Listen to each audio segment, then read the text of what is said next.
गुरु का बहुत ज्यादा महत्व इसलिए बताया गया। गुरु का मतलब ही होता है भारी, जो सब पे भारी हो गुरु। यानी जिस व्यक्ति से, जिस समाज से, जिस रास्ते से या जहां से भी हमें कुछ भी ज्ञान की प्राप्ति होती है, तो वह प्रत्यक्ष रूप में कि परोक्ष रूप में है, दोनों ही प्रकार से हमें गुरु के ज्ञान का एक माध्यम होता है। तो गुरु के द्वारा जो कुछ भी ज्ञान प्राप्त होता है उसे हम मान्यता है।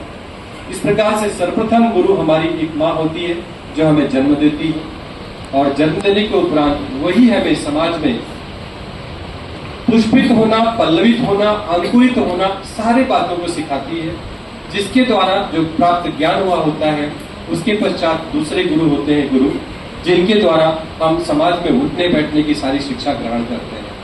तो इस प्रकार से गुरु का ही विशेष रूप, कहते हैं ना, गुरु बिन ज्ञान कहां से पाऊं, तो यह सच्चाई है। लेकिन वह गुरु कौन?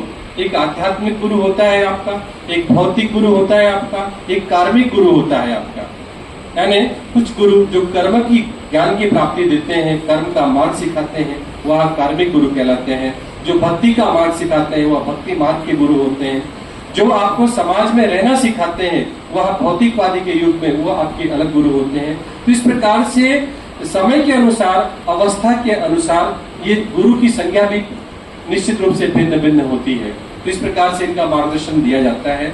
अब हमें आज का भौतिकवादी युग, जैसे जिसे आप अंतर्जाल बाबा कहते हैं, गूगल बाबा कहते हैं, ये बहुत बड़ा गुरु है हमारा। हम कहीं भी बैठे तुरंत गूगल पे डालते हैं, सारी चीजें हमें मिल जाती है। तो यह डिजिटल गुरु, ये भी डिजिटल गुरु है जो हमें दिखाता है, सारे मार्ग को बताता है बैठे बैठे। तो इस प्रकार से ये भौतिकवादी युग के अनुसार हमें उस युग खास करके लिखा हुआ है कि उसमें भी एरर्स मिलते हैं। तो चाहे हमारे आध्यात्मिक गुरु हो, चाहे भौतिकवादी गुरु हो, दोनों में एरर्स रहते हैं। अब उसकी संज्ञा हमारे खुद का जो आत्मसंज्ञान होता है उसको ध्यान में रखते हुए, उसके द्वारा जो आपकी विवेक बुद्धि है, विवेक बुद्धि को ध्यान में रखते हुए हमें ज्ञान की प्राप्ति होती है। तो आज ये गुरु पूर्णिमा के अवसर पे हमारे समस्त उपस्थित सारे वैद्यों को, सारे शिक्षकों को और छात्र छात्राओं को मैं धन्यवाद देता हूँ, शुभकामनाएं देता हूँ कि वह जो भी हमें सिखाता है उस गुरु की निश्चित रूप से श्रद्धा रखें उसके अंदर। क्योंकि कुछ ऐसी बहुत सारी व्याधियां हैं जिसमें पापम कर्म च गुरुताम विप्राम गुरुन घर्षताम बताया गया।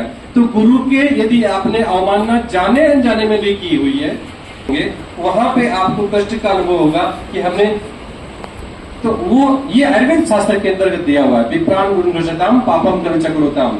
इसीलिए कहा गया है कि जो उसकी चिकित्सा भी बताई है उन्होंने कि नहीं, गो द्विज, गुरु गोसूत, उसके बाद शिव शिवसूत, आराधन सेवा, ऐसा बताया गया। यानी उनकी अब फिर से इतनी ज्यादा पराकाष्ठा रखनी चाहिए आपके अंदर, उनकी सेवा कीजिए।